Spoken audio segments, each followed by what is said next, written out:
I greatly appreciate all of you who commented on the recent video in support. Yeah, the engagement on that video was incredible. Somehow, YouTube still didn't recommend it to anyone, so I'm really not sure what's going on right now. I don't know if it's the fact that I refuse to make shorts, so that I've, by necessity, had a somewhat sporadic upload schedule recently, but yeah, YouTube seems absolutely hell-bent on burying my channel into the ground by just not showing my videos to anyone, which is just amazing. So thank you all for your continued support. Hopefully we can keep this thing going. I am genuinely hoping that the algorithm can turn things around, because I am basically doing the same thing, and it is treating me very differently, although I guess I really should be changing things. Who knows, maybe I should go crazy and just start uploading some heinously clickbait shorts.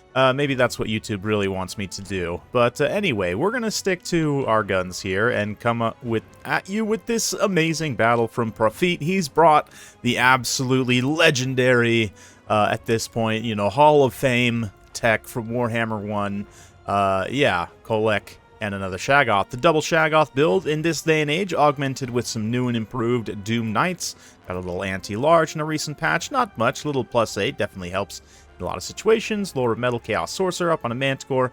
He's got some Marauders and one regular Chaos Knight as well up against this Lizardmen absolute horde. We've got Mazdamundi leading the way, a couple of Saurus Spears, looks like 3, and some Red Crests as well. Razordon Hunting Packs, Feral Cold Ones as well. Yeah, looks like 2 Razordons, maybe 4 Cold Ones. Skink Skirmishers, got 4 of them as well. And the Javelins, so a nice mixed build here. I will say lacking a little bit in melee mobility, with quite an emphasis on ranged. But the relatively narrow and tall build here, a lot of spend on the single entities, and even taking a nice monstrous mount for the Chaos Sorcerer of Metal, which is immediately going to get netted by Mazdamundi and blasted by poison javelins and armor-piercing, you know, tail barbs. But thankfully the Doom Knights are in position to kind of help this out, disrupt some of these missile units. We see them charging down, putting those those Skink Skirmishers on notice. They also dive on these Razordons here. Just generally the rush getting underway as we get clashes all across the field here.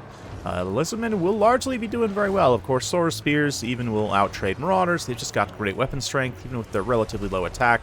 Still have a pretty good hit chance there. And here in the center, yeah, one Razordon Hunting Pack just gets absolutely destroyed, and we see a transmutation of lead come in here, which is going to heavily debuff the melee attack.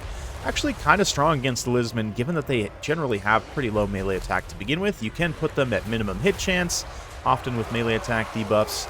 And transmutation of lead also, I believe, got a duration increase somewhat recently. I don't remember exactly when it was, but anyway, yeah, it's definitely helps out with those debuffs and buffs to be a little bit more impactful, but we definitely see it being used to great effect. Here, Kolek and the Shaggoth able to run in, do a ton of damage. Mazdamundi is forced to pop an overcast net in order to escape. It does look like the Chaos Knights busting through, getting into the second line. I say busting through. The infantry fight between the Skink Skirmishers, Red Crest, Saurus, Marauders largely have been beaten down. And so it's going to come down to mostly the mobility of the Warriors of Chaos here, but Kolek, being a big mobile monster himself, is quite strong, obviously. With Star Crusher active, he's going to do quite a bit of damage. 600 base weapon strength, 160 and 440 armor piercing, 600 total weapon strength. With that plus 30 bonus versus large, definitely is, you know, quite a bit better than he was in the past, but still, considering his cost, no, it is something you have to be careful, but can stack these Tempest Rage and Star Crusher together. Also got that Lord of the Storm for a little bit of AoE damage, which definitely helps, you know, combat lords when they have like one day AoE damage option. Just kind of helps them be a lot more cost effective. But here in the open space, we've got nets being used to hold those Chaos Knights, maybe get those Razordons back from route and get some shots off. I don't know if that's 100% worth it. These Razordons getting caught by the Doom Knights in pursuit. Doom Knight's just generally doing a great job chasing routing units, but you can see how a lot of the Lizardmen force is just kind of left in no man's land here. It is Conquest, so they can kind of sit and defend the victory objective, and it looks like Mazdamundi healing himself, using those leadership buffs, is going to try and get back to that objective in the safety of that horde. Just kind of leave these tattered units out here, more or less out to dry. I mean, to be fair, there's not really a lot of chance of salvaging them. Even that net Get the Razordon back. I mean, maybe got a little bit of volleys off. Yeah, let's see here. I'm curious on the Razordon's value. If we zoom over to these guys. Oh, if I can grab their unit card. There we go. Yeah, 860. They got a reasonably decent amount of value. Definitely paid for themselves in that instance. But yeah, the balance power basically dead even. It is going to be, like I said, mostly mobility. A little bit of support infantry left for the warriors, but mostly mobility at this point. Mazdamundi still has so much HP.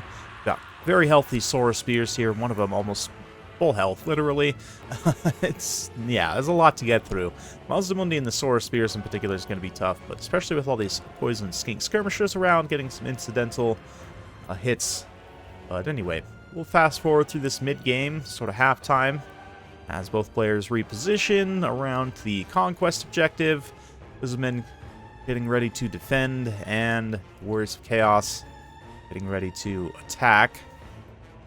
And here we go, going to get underway with the net popping, the Doom Knights freezing them in the air. Of course, that barrier will allow them to take some of these hits, and Gehenna's Golden Hound's being used. I didn't highlight it earlier, but yeah, the Rafit here, the Chaos player, been using one of the most underused, probably AoE damage spells in the history of Total War Warhammer. Gehenna's Golden Hounds, one you will rarely see, but it does a pretty good amount of damage, non-AP, only about half AP, I should say.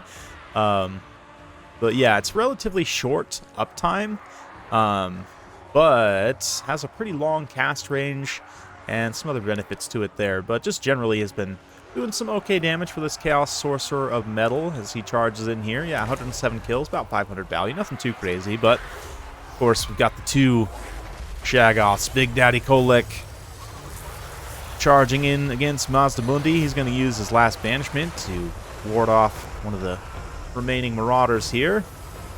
Shield of the Old Ones as well, and the Saurus Spears in support. You can see them just getting good circle beat damage, especially with that exhaustion kicking in. Shaggoth and Kolek down on their armor. They're going to be getting hit very hard by the high weapon strength. 40 plus 16, 42 plus 16, so 58 total weapon strength applicable against Kolek and that other Shaggoth. So definitely tough stuff.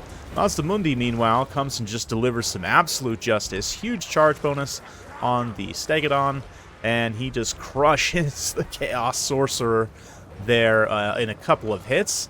Kolek and the Shaggoth start wavering. They're going to disengage here. Kolek goes after the Skink Skirmishers as the other Shaggoth splits to try and get a few hits on Mazdamundi. Doom Knights in a nice surround there, getting some damage. But yeah, at this point, Kolek has to just avoid the Saurus Spears as much as possible, and he certainly can. He's got the mass and mobility to do so, but yeah, having to use these Doom Knights to kind of screen, chase some of these routing units, try and get whatever support units they can off the field. The regular Chaos Knights are also going to come in super clutch in this late game, having the mass and the presence. The large size of the Chaos Knights now means that when they charge, they just take up a lot more physical space, which in a situation like this can be pretty important, where you're trying to screen and create space for your single entities. Yeah, the fact that they can also just charge in and with that high mass immediately kind of pull away, taking relatively little damage in the process against some exhausted, well, not quite exhausted, I guess they are winded. They did get some good rest time there, which, you know, credit to the Lizardmen player. When you're in a situation like this, he's doing what he should, you know, defend the objective. He's getting a little bit pulled apart here, but definitely just defend the objective. And, yeah, allow your units as much time as possible to rest, because your opponent having mobility is going to be forced to continue moving. Their units are going to stay exhausted. Maybe they could, like, move away, try and just play for a little bit of time, but there's, you know, only about a minute left. A little more than a minute, but maybe a little less than a minute now. Seconds are ticking by. I do enjoy the skill shot of hitting Mazdamundi directly with the Lord of the Storm, which he actually did. Credit to him there. But draws that Shield of the Old Ones out a little bit early before he even charges in, which means that once it drops, right as he's making contact, you can see the Shaggoth here getting a little side attack in on Mazdamundi. Little hit and run there, and another Gehenna's Golden Hounds. We'll see this one nice and up close. I love the, like, metal wolves kind of jumping through the air. They are going to do some very solid damage. on those Saurus. Basically like 100% contact time on that. Yeah, very good damage indeed on the 1-2 Saurus spears. They're very critical to this engagement, and you can see the balance of power starting to turn a little bit in Chaos's favor, despite the damage on Kolek and everything else. Yeah, that Cold-Blooded being used to shore up the leadership, but fast forward a little bit as the Warriors of Chaos chase these remaining Red Crests trying to get back in the fight. Ooh, another transmutation of lead coming down, backbreaking, perhaps. Transmutation of lead in the late game. Yeah, only 9 melee attack on those Saurus Spears. Of course, their bonus versus large as well, but even their high base weapon strength being reduced by that transmutation of lead. Really situationally, I think that spell comes in handy, although I will say from the Lizardmen's build perspective, having so many range units, while I understand to a degree, I do think there's a much better way to go. As Masamundi falls here, that's going to absolutely trigger army losses. And I'd be curious to see, I mean, Cowboy Bob here did his best and certainly acquitted himself well, not taking anything away from that. Generally, build was pretty good overall. It was quite wide, quite a lot of things to manage, and in particular these range units can be tricky to manage. But generally, it does a pretty good job overall, kind of good value spread all the way around here. But the point I was going to make is that something like the Dread Saurian, given that Warriors of Chaos, the monster game is pretty important in this specific matchup. And the Dread Saurian having, you know, just the absolute, you know, king of kings in that way, right? Being able to outcompete any other monster in the game largely, and specifically in this matchup. I'd be curious, even the double Shaggoth, I think, would probably struggle quite badly. The one Shaggoth doesn't even technically pay for itself, the regular one. Kolek also, fully kitted out like this, is probably like 2,500 gold. We'll have to check that, but, yeah, 200 kills, 1,400 value, almost 20,000 damage dealt on the Chaos Sorcerer. Again, his Golden Hounds definitely deserves another look by everyone, I think. One of the more underrated AoE Vortex spells, because it does have such a short uptime. You're getting all the value concentrated in a relatively small area, so you actually can use it fairly consistently, it seems like. You guys will have to let me know your thoughts if you have used it, but the Doom Knights definitely carry some fairly heavy value here as well. Love to see new anti-large being put to great work. I'm personally a big fan of like Flying Shock Cavalry from Bretonnia and other factions, so Doom Knights of Tzeentch definitely falling into that role now more than ever. Definitely quite cool. But yeah, just to kind of finish up with some final thoughts here. Mazdamundi plus Dread Saurian is a pretty classic combination in this matchup for pretty obvious reasons, but yeah, as I mentioned in the replay, the Dread Saurians, just even the regular one, but especially if you go all the way in, the Shredder is very expensive, but that extra leadership debuff is quite nice to have. And just generally, the huge stats in terms of the massive weapon strength, obviously, right? A huge amount of HP. It's just going to be tough for anything with Warriors. Even, you know, Kolek's kind of the top end of what they have in terms of melee combatants. Yeah, I mean, even something cheaper like a Giant, I mean, obviously has more weapon strength, but going to be very vulnerable to the missiles of the Skinks. Dragon Ogres, I still think, could maybe use the Shaggoths, at least. Maybe use a little bit more HP overall. Yeah, maybe put them like 9,000-ish HP. The Blood Brew is something that exists as well. Is it actually better than the Shaggoth? In some ways, yes. But Shaggoth being faster is a big component of its power. And in fact, if you look largely at the speed, the Shaggoth is definitely the fastest of the ground-based monsters.